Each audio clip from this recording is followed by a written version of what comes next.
Finally प्यारे बच्चों, class 10th वाला का क्लास शुरू हो चुका है। तो जितने विद्यार्थी क्लास 10th में पढ़ते हैं इस वीडियो को ध्यान से देखिएगा और अपने दोस्तों के पास जल्द से जल्द इस वीडियो को शेयर कर दे कि वो भी ध्यान से देख सके, क्योंकि आज का क्लास बहुत ही महत्वपूर्ण है आपके एग्जाम के लिए। तो इसलिए आप लोग क्लास को ध्यान से और अंत तक देखिएगा। तो सबसे पहले बता दें आप सभी को, इस वीडियो में साइंस मतलब विज्ञान का सभी का क्वेश्चन पेपर करने वाले हैं 2026 एग्जाम का। मतलब 2026 एग्जाम में कौन कौन से क्वेश्चन पूछे गए थे आज के इस वीडियो में पूरा बताने वाले हैं। जितने विद्यार्थी 2027 में एग्जाम देने वाले हैं उनके लिए बहुत ही महत्वपूर्ण वीडियो होगा, जिससे उन सभी को पता चल सके किस चैप्टर से कितना क्वेश्चन आ रहा है आपके बोर्ड पेपर में। तो आप लोग इस वीडियो को अवश्य ध्यान से देखिएगा। सबसे पहले बता दें, जो 2027 में जितने विद्यार्थी एग्जाम देने वाले हैं सेम उन सभी का भी इसी प्रकार क्वेश्चन पेपर मिलने वाला है 2027 में भी। आप सभी का यहाँ पर उत्तर पुस्तिका लिखा होगा और यहाँ पर जैसे कि आप सभी का विषय कोड लिखा होगा और उत्तर पुस्तिका क्रमांक किसी प्रकार आप सभी को लिखा होगा। तो आप लोग को डरना नहीं है। और सबसे पहले बता दे रहे हैं, साइंस के पेपर में आप सभी का जैसे कि 2 घंटा 45 मिनट का टाइम मिलता है। कितना? 2 घंटा 45 मिनट में आप सभी का साइंस का पूरा आंसर देना पड़ता है।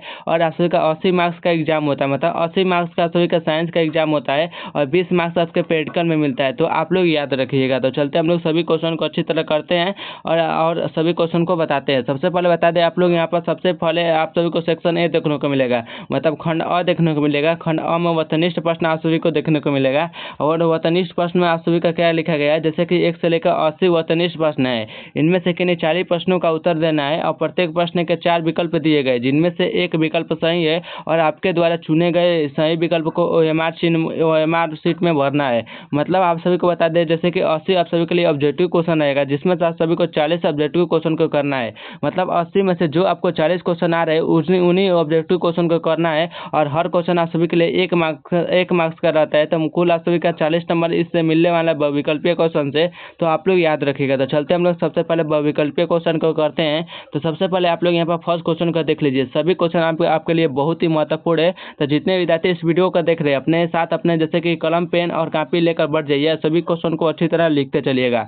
सबसे पहले बता दें, जैसे कि बेकिंग सोडा का रासायनिक सूत्र क्या है, तो आप लोग अवश्य बताइएगा बेकिंग सोडा का रासायनिक सूत्र क्या होता है। तो बेकिंग सोडा का रासायनिक सूत्र जैसे कि NaHCO3 होता है। तो इसलिए आप लोग ए को ध्यान से टिक कीजिएगा। ये वाला आप सभी का राइट आंसर हो जाएगा। तो ए को सभी विद्यार्थी लोग ध्यान से टिक करते चलिएगा। चलते हैं नेक्स्ट हम लोग अगला क्वेश्चन की ओर। अगला क्वेश्चन नंबर 2। सभी प्यारे बच्चों को बता दे रहे हैं, इन सभी क्वेश्चन को अवश्य अच्छी तरह याद कर लीजिएगा, क्योंकि 2027 एग्जाम में सेम आप सभी को यही क्वेश्चन देखने को मिलेगा। तो आप लोग याद रखिएगा। सबसे पहले बता दें, जैसे कि दूसरा क्वेश्चन नंबर पूछा जा रहा है, निम्नलिखित में से कौन सा लवण है। तो आप लोग को बताना है इनमें से कौन सा जैसे कि लवण है। तो लवण जैसे कि K2SO4 और यहाँ पर है, जैसे कि आप लोग इसको ध्यान से टिक कर लीजिएगा। सी वाला आप सभी का राइट आंसर हो जाएगा। तो चलते हैं नेक्स्ट हम लोग अगला क्वेश्चन करते हैं। अगला क्वेश्चन नंबर आप लोग के यहाँ पर 3 नंबर क्या पूछा जा रहा है। तो 3 नंबर भी ध्यान से देख लीजिए। पूछा जा रहा है जैसे कि निम्नलिखित में से किस विलयन का उपयोग दीवारों के सफेद करने के लिए किया जाता है। तो आप लोग अवश्य बताएंगे निम्नलिखित में से जैसे कि किस विलयन का उपयोग दीवारों को सफेद करने के लिए किया जाता है। तो आप लोग को बता दें जैसे कि CaOH का होल्ट वाइज, जैसे कि इस जैसे कि हम लोग इस पदार्थ को लेकर हम लोग दीवारों को सफेद कर सकते हैं। तो इसलिए आप लोग बी को ध्यान से टिक कर लीजिएगा। बी वाला आप सभी का राइट आंसर हो जाएगा। तो चलते हैं नेक्स्ट हम लोग अगला क्वेश्चन की ओर। अगला क्वेश्चन नंबर 4 भी ध्यान से देख लीजिए सभी विद्यार्थी लोग। 4 नंबर क्या पूछा जा रहा है, जैसे कि निम्नलिखित में से कौन सा अम्ल का वर्षा होती है। तो आप लोग बताइए निम्नलिखित में से किससे अम्ल का वर्षा होती है। तो आप लोग को सभी विद्यार्थी लोग को बता दें जैसे कि SO2, मतलब SO2 के कारण जैसे कि अम्ल की वर्षा होती है। तो इसलिए आप लोग बी को ध्यान से टिक कीजिएगा। बी वाला आप सभी का राइट आंसर हो जाएगा। तो चलते हैं नेक्स्ट हम लोग अगला क्वेश्चन की ओर। अगला क्वेश्चन अब आपसे 5 क्या पूछा जा रहा है। तो 5 भी ध्यान से देख लीजिए। पूछा जा रहा है जैसे कि निम्नलिखित में से यौगिक में कौन सा दुर्बल अम्ल है। तो आप लोग बताना है इसमें से कौन सा यौगिक है जो दुर्बल अम्ल है। तो आप लोग को बता दे रहे हैं जैसे कि दुर्बल अम्ल जैसे कि CH3COO है। तो इसीलिए आप लोग सी को ध्यान से टिक कर लीजिएगा। सी वाला आप सभी का राइट आंसर हो जाएगा। तो जितने विद्यार्थी इस वीडियो को देख रहे हैं जल्दी से इस वीडियो को लाइक कर लीजिए, जो कि आपके लिए बहुत ही महत्वपूर्ण वीडियो है। तो चलते हैं नेक्स्ट हम लोग अगला क्वेश्चन की ओर। अगला क्वेश्चन अब आपसे 6 क्या पूछा जा रहा है, जैसे कि निम्नलिखित में से कौन सा अधातु है। तो आप लोग को अधातु बताना है निम्नलिखित में से कौन सा है। तो अधातु आप लोग को बता दे रहे हैं जैसे कि कार्बन क्या है। तो कार्बन एक अधातु है। तो आप लोग याद रखिएगा। तो सी को ध्यान से टिक कर लीजिए। सी वाला आप सभी का सही आंसर हो जाएगा। तो चलते हैं नेक्स्ट हम लोग अगला क्वेश्चन की ओर। अगला क्वेश्चन नंबर आपसे 7 क्या पूछा जा रहा है। तो 7 भी ध्यान से देख लीजिए, जैसे कि लोहा को जिंक से लेपित करने की क्रिया को क्या कहते हैं। तो आप लोग अवश्य बताइएगा जैसे कि लोहा को जिंक से लेपित करने की क्रिया को क्या कहते हैं। तो जिंक से लेपित करते हैं तो उसे जैसे कि गैल्वेनाइजेशन कहते हैं, तो इसलिए आप लोग सी को ध्यान से टिक कीजिएगा। गैल्वेनाइजेशन वाला आप सभी का सही आंसर हो जाएगा, तो याद रखिएगा सभी क्वेश्चन का आंसर। चलते हैं यहाँ पर नेक्स्ट हम लोग का 8वां क्वेश्चन क्या है, तो 8वां क्वेश्चन भी ध्यान से देख लीजिए। पूछा जा रहा है जैसे कि निम्नलिखित में से कौन सबसे अधिक अभिक्रियाशील धातु है, तो आप लोग अवश्य बताइएगा निम्नलिखित में से सबसे अधिक अभिक्रियाशील धातु पूछा जा रहा है। तो अभिक्रियाशील धातु आप लोग को बता दे रहे हैं जैसे कि पोटेशियम होता है, तो आप लोग के को ध्यान से टिक कीजिएगा, के वाला आप सभी का राइट आंसर हो जाएगा। तो चलते हैं नेक्स्ट हम लोग का अगला क्वेश्चन की ओर। क्वेश्चन नंबर यहाँ पर देख सकते हैं 9 नंबर आपसे क्या पूछा जा रहा है, तो 9 नंबर पूछा जा रहा है एक तत्व का इलेक्ट्रॉनिक विन्यास 2, 8 और 7 है, तो इस तत्व का परमाणु संख्या क्या होगा। तो इस तत्व का परमाणु संख्या पूछा जा रहा है जैसे कि क्या होगा, तो आप लोग सभी विद्यार्थी लोग इसका आंसर कमेंट बॉक्स में जल्दी से बताइएगा। तो इसका इन तीनों को जोड़िएगा तो कितना आएगा, तो इन तीनों का जोड़िएगा तो यहाँ पर 17 आएगा, तो आप लोग 17 को ध्यान से टिक कर लीजिएगा, 17 वाला आप सभी का राइट आंसर हो जाएगा। तो चलते हैं नेक्स्ट हम लोग का अगला क्वेश्चन की ओर। अगला क्वेश्चन नंबर यहाँ पर देख सकते हैं क्या है, जैसे कि 10 नंबर पूछा जा रहा है जैसे कि निम्नलिखित में से किससे इलेक्ट्रॉन को बाहर निकालना सबसे आसान है। तो आप लोग और बताएं निम्नलिखित में से किससे बाहर निकालना सबसे, जैसे कि निम्नलिखित में से किससे इलेक्ट्रॉन को बाहर निकालना सबसे आसान है, तो इलेक्ट्रॉन को बाहर निकालना सबसे जैसे कि यहाँ पर एम को आसान है, तो इसलिए आप लोग ए को ध्यान से टिक कीजिएगा, एम में से एम को वाला आप सभी का राइट आंसर हो जाएगा। चलते हैं नेक्स्ट हम लोग का अगला क्वेश्चन की ओर। क्वेश्चन नंबर आप सभी का 11 क्या पूछा जा रहा है, जैसे कि निम्नलिखित में से कौन सा संक्रमण तत्व नहीं है। तो आपसे संक्रमण तत्व पूछा जा रहा है जो कि आपके लिए बहुत ही महत्वपूर्ण क्वेश्चन है। तो संक्रमण तत्व जैसे कि कैल्शियम नहीं होता है, तो आप लोग डी को ध्यान से टिक कीजिएगा, डी वाला आप सभी का राइट आंसर हो जाएगा। चलते हैं यहाँ पर नेक्स्ट हम लोग का 12 नंबर क्वेश्चन क्या पूछा जा रहा है, तो 12 नंबर भी सभी विद्यार्थी लोग ध्यान से देखिएगा। जैसे कि कोयला तथा पेट्रोल, जैसे कि कोयला तथा पेट्रोलियम है, तो आप लोग बताइए कोयला और तथा पेट्रोलियम ये दोनों क्या होता है। तो आप लोग को बता दे रहे हैं जैसे कि ये दोनों एक जीवाश्म ईंधन है, तो इसलिए आप लोग ए को ध्यान से टिक कीजिएगा, ये वाला आप सभी का सही आंसर हो जाएगा। तो सभी विद्यार्थी लोग अपने दोस्तों को जल्द से जल्द इस वीडियो को शेयर कर दे कि वो भी ध्यान से देख सके, और सभी विद्यार्थियों को बता दे रहे हैं इन सभी का क्वेश्चन अवश्य ध्यान से अपने कॉपी में लिखते चलिएगा। चलते हैं नेक्स्ट हम लोग का 13 नंबर क्वेश्चन क्या पूछा जा रहा है, जैसे कि निम्नलिखित में से किसके कारण पर्यावरण व संतुलन बिगड़ता है। तो आप लोग अवश्य बताइएगा निम्नलिखित में से किसके कारण जैसे पर्यावरण और संतुलन बिगड़ता है। तो आप लोग को बता दे रहे हैं जैसे कि जैसे बढ़ती मानव जनसंख्या के कारण हम लोग का पर्यावरण और संतुलन बिगड़ता है, तो इसलिए ए को ध्यान से टिक कर लीजिएगा, ए वाला आप सभी का सही आंसर हो जाएगा। तो चलते हैं नेक्स्ट हम लोग का अगला क्वेश्चन क्या, अगला क्वेश्चन नंबर 14 क्या पूछा जा रहा है, तो 14 पूछा जा रहा है जैसे कि निम्नलिखित में किसका उपयोग बिजली उत्पादन में होता है। तो आप लोग बताइए बिजली उत्पादन के लिए किसका प्रयोग किया जाता है। तो बिजली उत्पादन के लिए हम लोग पवन मतलब हवा का उपयोग करते हैं, तो इसलिए आप लोग सी को ध्यान से टिक कीजिएगा, सी वाला आप सभी का राइट आंसर हो जाएगा। चलते हैं नेक्स्ट हम लोग का अगला क्वेश्चन की ओर। अगला क्वेश्चन नंबर आपसे 15 क्या पूछा जा रहा है, तो 15 भी ध्यान से देख लीजिए। जैसे कि जैसे कि दंत क्षरण का क्या कारण है। तो आप लोग अवश्य बताइए दंत क्षरण का कारण है, तो दंत क्षरण का क्या कारण है। तो आप लोग को बता दे रहे हैं जैसे कि दंत क्षरण का कार्य है जैसे कि मीठी चीज को खाना और दांतों को सफाई न करना और बैक्टीरिया द्वारा अम्ल का निर्माण होना, तो इनमें से सभी है, तो इसलिए आप लोग डी को ध्यान से टिक कर लीजिएगा, डी वाला आप सभी का राइट आंसर हो जाएगा। तो चलते हैं नेक्स्ट हम लोग का अगला आपसे क्वेश्चन नंबर 16 क्या पूछा जा रहा है, तो 16 भी ध्यान से देख लीजिए। पूछा जा रहा है जैसे कि निम्नलिखित में से क्या स्वपोषित पोषण के लिए आवश्यक नहीं है। तो आप लोग बताइए निम्नलिखित में से क्या स्वपोषित पोषण के लिए आवश्यक नहीं है। तो स्वपोषित पोषण के लिए जैसे कि आपका ऑक्सीजन आवश्यक नहीं है, तो इसलिए आप लोग डी को ध्यान से टिक कर लीजिए, डी वाला आप सभी का राइट आंसर हो जाएगा। चलते हैं यहाँ पर क्वेश्चन नंबर 17 आपसे क्या पूछा जा रहा है, तो 17 भी ध्यान से देख लीजिए। जैसे कि रजनी निम्नलिखित में से कौन सा पौधा का उत्सर्जी पदार्थ है। तो आप लोग अवश्य बताइएगा जो रजनी है निम्नलिखित में से किस पौधा का उत्सर्जी पदार्थ है। तो उत्सर्जी पदार्थ आप लोग को बता देते हैं जैसे कि चीड़ का है, तो इसलिए आप लोग ए को ध्यान से टिक कीजिएगा, ए वाला आप सभी का राइट आंसर हो जाएगा। चलते हैं नेक्स्ट हम लोग का अगला क्वेश्चन क्या है। अगला क्वेश्चन नंबर आप सभी का 18 क्या है, जैसे कि गुर्दे में उत्पादित मूत्र और मूत्राशय जैसे मूत्राशय में किस नली द्वारा जाता है। तो आप लोग अवश्य बताइएगा जो गुर्दे में उत्पादन के लिए जैसे कि मूत्राशय किस नली द्वारा जाता है। तो आप लोग को बता दे रहे हैं जैसे कि यह जाता है जैसे मूत्रवाहिनी द्वारा, तो इसलिए आप लोग बी को ध्यान से टिक कीजिएगा, बी वाला ही आप सभी का राइट आंसर हो जाएगा। चलते हैं नेक्स्ट हम लोग का अगला क्वेश्चन की ओर। अगला क्वेश्चन नंबर आप सभी का 19 नंबर क्या पूछा जा रहा है, तो 19 नंबर भी ध्यान से देख लीजिए। जैसे कि कृत्रिम विक किस अपशिष्ट पदार्थ को रुधिर से अपवहन द्वारा पृथक करता है। तो आप लोग अवश्य बताइए जो कृत्रिम का वृक्क है वह अपशिष्ट पदार्थ के रुधिर अपवहन द्वारा है जैसे कि यहाँ पर पृथक करता है। तो आप लोग को बता दे रहे हैं जैसे कि यह करता है नाइट्रोजन युक्त और अपशिष्ट के द्वारा, तो इसलिए आप लोग ए को ध्यान से टिक कीजिएगा, ए वाला ही आप सभी का सही आंसर हो जाएगा। चलते हैं नेक्स्ट हम लोग का अगला क्वेश्चन क्या, अगला क्वेश्चन नंबर 20 नंबर आपसे क्या पूछा जाए तो 20 नंबर भी ध्यान से देख लीजिए। जैसे कि पौधों में निम्नलिखित में से कौन सा अंक जैसे कि गुरुत्वानुवर्तन दर्शाता है, तो आप लोग सोचते हैं पौधों में जैसे कि निम्नलिखित में से कौन सा अंक गुरुत्वानुवर्तन दर्शाता है, तो आप लोग इसका आंसर जल्दी से कमेंट बॉक्स से सभी विद्यार्थी लोग दीजिएगा। तो इसका आंसर हो जाएगा जैसे कि जड़े क्या करता है तो वह गुरुत्वानुवर्तन दर्शाता है, तो इसलिए आप लोग ए को ध्यान से टिक कीजिएगा, ये वाला ही आप सभी का राइट आंसर हो जाएगा। तो चलते हैं नेक्स्ट हम लोग का अगला क्वेश्चन की ओर। अगला क्वेश्चन नंबर 21 का पूछा जाए तो 21 भी ध्यान से देख लीजिए। जैसे कि कौन सा पादप हार्मोन वृद्धि में जैसे कि सदमदन करता है, तो आप लोग अवश्य बताइएगा। जैसे कि आप लोग बताइए जैसे कौन सा पादप होता है जो हार्मोन की वृद्धि में संदमन करता है, तो संदमन आप लोग को बता दे रहे हैं जैसे कि यह करता है यहाँ पर जैसे कि एब्सिसिक अम्ल करता है। कौन करता है तो एब्सिसिक अम्ल करता है, तो आप लोग सी को ध्यान से टिक कीजिएगा, एब्सिसिक वाला आप सभी का राइट आंसर हो जाएगा। चलते हैं अपन नेक्स्ट हम लोग का अगला क्वेश्चन क्या, अगला क्वेश्चन नंबर आप सभी से 22 क्या पूछा जा रहा है। जैसे निम्नलिखित में से कौन सा ऐच्छिक पेशियों की गति का नियंत्रण करता है, तो आप लोग अवश्य बताइएगा निम्नलिखित में से कौन ऐच्छिक पेशियों की गति का नियंत्रण करता है। तो ऐच्छिक पेशियों का गति का नियंत्रण आप लोग को बता दे रहे हैं जैसे कि यह करता है जैसे कि सेरिबेलम करता है, तो इसलिए आप लोग बी को ध्यान से टिक कीजिएगा, सेरिबेलम वाला आप सभी का राइट आंसर हो जाएगा। तो चलते हैं नेक्स्ट हम लोग का अगला क्वेश्चन की ओर। अगला क्वेश्चन नंबर आप लोग सभी विद्यार्थी लोग 23 नंबर ध्यान से देखिएगा, क्या पूछा जा रहा है जैसे कि किस हार्मोन से जैसे किस हार्मोन के अधिक स्रोत के जैसे अधिक स्रोत से लाइगैजेटियम रोग हो जाता है, तो आप लोग और सकते हैं किस हार्मोन के अधिक से जो स्रोत के जैसे कि जाइगेटिज्म या पर नामक रोग होता है, तो आप लोग अवश्य बताइएगा। तो यह होता है जैसे कि वृद्धि हार्मोन के कारण, किससे होता है तो वृद्धि हार्मोन के कारण होता है, तो इसलिए आप लोग ए को ध्यान से टिक कर लीजिए, ये वाला आप सभी का राइट आंसर हो जाएगा। तो चलते हैं नेक्स्ट हम लोग का अगला क्वेश्चन की ओर।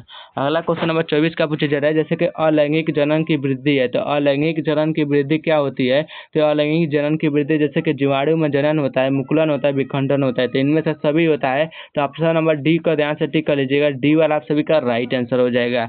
तो चलते हैं नेक्स्ट हम लोग का अगला 25 नंबर आपसे क्वेश्चन क्या पूछा जा रहा है, 25 नंबर भी ध्यान से देख लीजिए। जैसे कि मिश्र धातु जिसमें 90% जैसे कि कॉपर और यहाँ पर 10% यसन का नाम है, तो आप लोग अवश्य बताइएगा जो 90% कॉपर और यहाँ पर जैसे कि 10% SN का नाम क्या है, तो आप लोग इन दोनों को बताइएगा, तो इन दोनों का राइट आंसर हो जाएगा। जैसे कि इन दोनों का नाम होता है कासा नाम होता है, तो इसलिए आप लोग डी को ध्यान से टिक कीजिएगा, कासा वाला आप सभी का राइट आंसर हो जाएगा। तो ध्यान में देखते चलिएगा, सभी विद्यार्थी लोग इन सभी का क्वेश्चन को अवश्य याद कर लीजिए, क्योंकि आपके 2027 एग्जाम के लिए बहुत ही यह सभी महत्वपूर्ण क्वेश्चन है, तो आप लोग अवश्य इन सभी क्वेश्चन को अवश्य कॉपी में लिखते चलेगा। सभी विद्यार्थी लोग पूछा जा रहा है जैसे कि निम्नलिखित में से सबसे कठोर प्राकृतिक पदार्थ है, तो सबसे कठोर प्राकृतिक पदार्थ आप लोग को पता होगा, तो आप लोग जल्दी से इसका आंसर कमेंट बॉक्स में दे दीजिएगा। जैसे कि इसका 26 का आंसर आप लोग को कमेंट बॉक्स में देना है, यह आपके लिए क्वेश्चन है, तो आप लोग अवश्य इसका कमेंट बॉक्स में दीजिएगा। चलते हम लोग नेक्स्ट आप सभी का अगला क्वेश्चन कराते हैं। अगला क्वेश्चन नंबर यहाँ पर 27 नंबर देख लीजिए, क्या पूछा जा रहा है जैसे कि इथाइल अल्कोहल का अणु सूत्र है, तो इथाइल अल्कोहल का अणु सूत्र कितना होता है, तो इथाइल अल्कोहल का अणु सूत्र आप लोग याद रखिए जैसे कि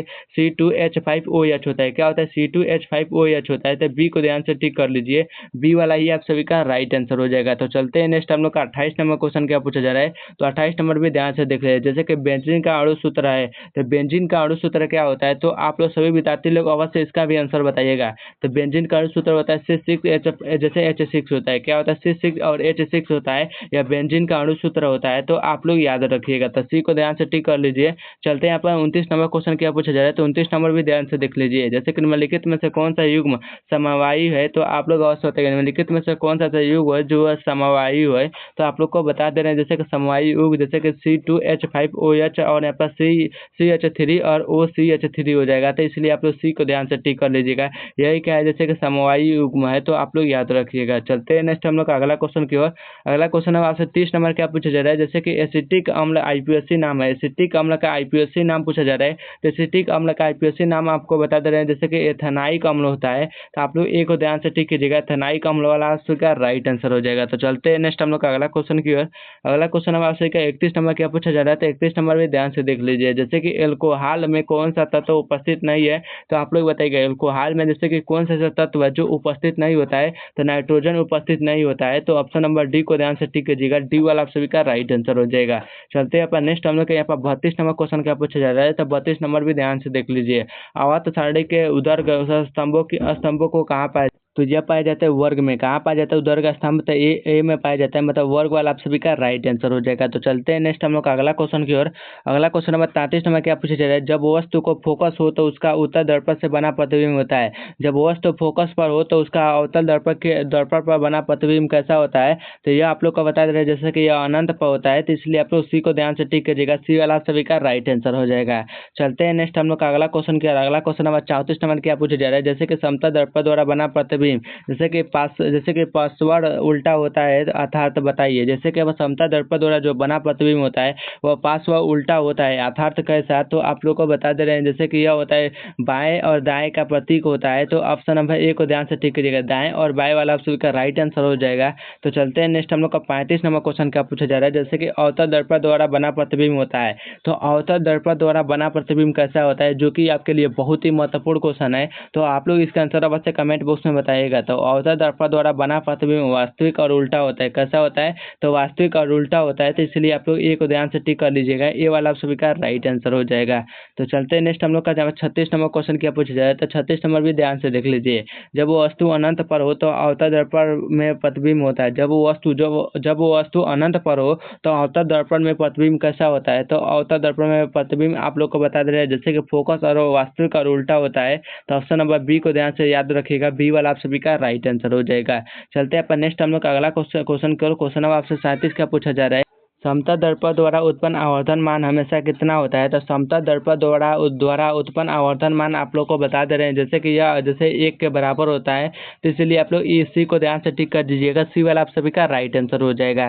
चलते हैं अपन 38 नंबर क्वेश्चन क्या पूछा जा रहा है? तो 38 नंबर भी ध्यान से देख लीजिए। जैसे कि प्रकाश का आवर्तन जैसे कि अपवर्तन होता है क्यों? जैसे कि प्रकाश का अपवर्तन होता है क्यों? तो आप लोग को बता दे रहे हैं जैसे कि प्रकाश का अपवर्तन प्रकाश की गति में परिवर्तन में होता है। तो इसलिए आप लोग ए को ध्यान से टिक कीजिएगा। प्रकाश की गति में परिवर्तन को। तो ऑप्शन नंबर ए वाला आप सभी का राइट आंसर हो जाएगा। तो चलते हैं नेक्स्ट हम लोग का अगला आप सभी का 39 नंबर क्वेश्चन क्या पूछा जा रहा है? जैसे कि अपवर्तनांक की इकाई है। तो अपवर्तनांक की इकाई कितना होता है? तो अपवर्तनांक की इकाई जैसे कि कोई इकाई नहीं होता है। तो इसलिए आप लोग बी को ध्यान से टिक कीजिएगा। अपवर्तनांक की कोई इकाई नहीं होता है। तो इसलिए आप लोग याद रखिएगा। चलते हैं नेक्स्ट हम लोग का अगला क्वेश्चन की ओर। अगला क्वेश्चन नंबर आपसे 47 नंबर क्या पूछा जा रहा है? जैसे कि वाई में प्रकाश की गति लगभग होती है। तो आप लोग बताइए वाई में प्रकाश की गति लगभग कितनी होती है? तो वाई में प्रकाश की गति आप लोग को बता दे जैसे कि कितना होता है? तो यह होता है जैसे कि 3 × 10⁻⁻⁰ मीटर प्रति सेकंड होता है। इतना वाई में प्रकाश चलता है। तो आप लोग याद रखिएगा। डी को ध्यान से याद कर लीजिएगा। चलते हैं नेक्स्ट हम लोग का अगला आप सभी को क्वेश्चन कराते हैं। अगला क्वेश्चन नंबर 41 का पूछा जा रहा है। तो 41 भी ध्यान से देख लीजिए। जैसे कि मुख्य गुहा में किस पोषण का तत्व पाचन होता है? तो आप लोग और चलते हैं जैसे कि मुख्य गुहा में किस पोषण का तत्व पाचन होता है? तो आप लोग को बता दे रहे यह होता है जैसे कि कार्बोहाइड्रेट में। तो ऑप्शन नंबर बी को ध्यान से टिक कीजिएगा। कार्बोहाइड्रेट वाला आप सभी का राइट आंसर हो जाएगा। तो चलते हैं नेक्स्ट हम लोग का 42 नंबर क्वेश्चन क्या पूछा जा रहा है? तो 42 नंबर भी ध्यान से देख लीजिए। जैसे कि मानव के आहार नाल में सबसे अधिक लंबा भाग है। तो मानव के आहार नाल में सबसे अधिक लंबा भाग कौन सा है? तो आप लोग को बता दे रहे हैं जैसे कि यह होगा जैसे कि छोटी आंत में सबसे लंबा भाग होता है। तो ऑप्शन नंबर डी को ध्यान से याद कर दीजिएगा। डी वाला आप सभी का राइट आंसर हो जाएगा। चलते हैं नेक्स्ट हम लोग का अगला आप लोग 43 नंबर क्वेश्चन क्या पूछा जा रहा है? जैसे कि द्विबीजपत्री पौधे में गाढ़ कोशिकाएं कौन सी भीति मोटी होती है? तो आप लोग अवश्य बताइएगा।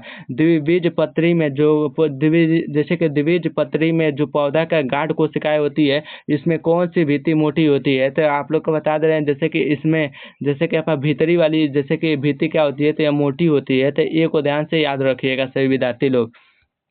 चलते हैं यहाँ पर नेक्स्ट हम लोग का 44 नंबर क्वेश्चन क्या पूछा जाए? तो 44 नंबर भी ध्यान से देख लीजिए। जैसे कि गलाई जैसे क्या पूछा जा रहा है? जैसे कोलाइसिस कहाँ होता है? तो आप लोग बताइए जैसे कि कोलाइसिस कहाँ होता है? तो कोलाइसिस आप लोग को बता दे रहे हैं यह होता है जैसे कि कोशिका द्रव्य में। तो इसलिए आप लोग ए को ध्यान से याद रखिएगा। ए वाला सभी का राइट आंसर हो जाएगा।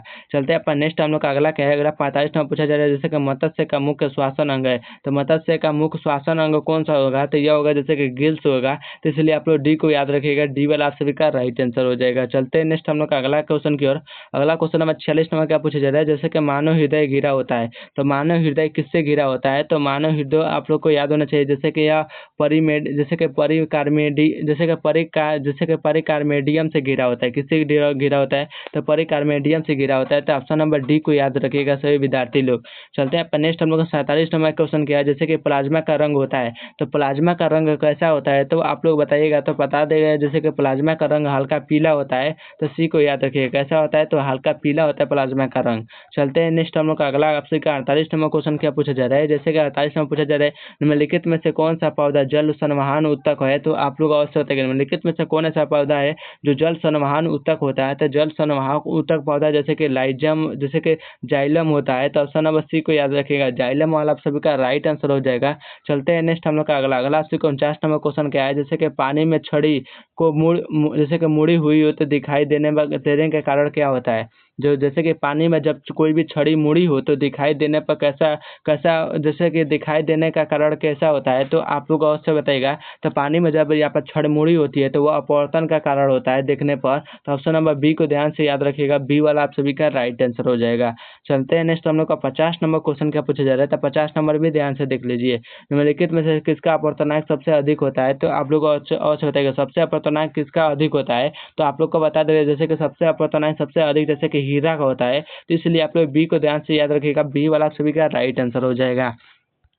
यहाँ पर चलते हैं, यहाँ पर 51 नंबर क्वेश्चन क्या पूछा जा रहा है, जैसे कि स्पेक्ट्रम में किस भाग के किरण में झुकाव सबसे अधिक होता है? तो स्पेक्ट्रम के किस भाग जैसे कि स्पेक्ट्रम में किस रंग की किरणें झुकाव में सबसे अधिक होता है? तो रंग की किरणें आप लोग को बताना है, तो बता दे रहे हैं जैसे कि बैगनी में सबसे अधिक झुकाव होता है। तो ऑप्शन नंबर सी को याद रखिएगा, सी वाला आप सभी का राइट आंसर हो जाएगा। तो आप सभी को बता दें जैसे कि इस वीडियो में हम लोगों ने जैसे कि 80 ऑब्जेक्टिव क्वेश्चन करना था, जिसमें से आप सभी को 40 ऑब्जेक्टिव क्वेश्चन का हम लोगों ने आंसर बताना है 80 में से। तो हमने आप सभी को जैसे कि 51 बता दिए है और इसका पार्ट हम लोगों ने 2 लेंगे, तो इसमें से आप सभी को बता दे रहे हैं जैसे कि 51 से लेकर आप सभी को पूरा सब्जेक्टिव क्वेश्चन कराने वाले हैं पार्ट 2 में। तो इसलिए आप लोग पार्ट 2 भी वीडियो को ध्यान से देखिएगा। और जितने विद्यार्थी इस वीडियो को देख रहे हैं अपने दोस्तों के पास जल्द से जल्द इस वीडियो को भी शेयर कर दीजिए, क्योंकि उनके भी लिए बहुत ही महत्वपूर्ण वीडियो है। आप लोग को बता दें 26 क्वेश्चन का आप लोग आंसर कमेंट उसमें अवश्य बताइएगा, क्योंकि वो आपके लिए क्वेश्चन है। तो सभी प्यारे बच्चों अवश्य कमेंट कीजिएगा 26 आंसर का। और बता दे रहे हैं जितने विद्यार्थी इस वीडियो को देख रहे हैं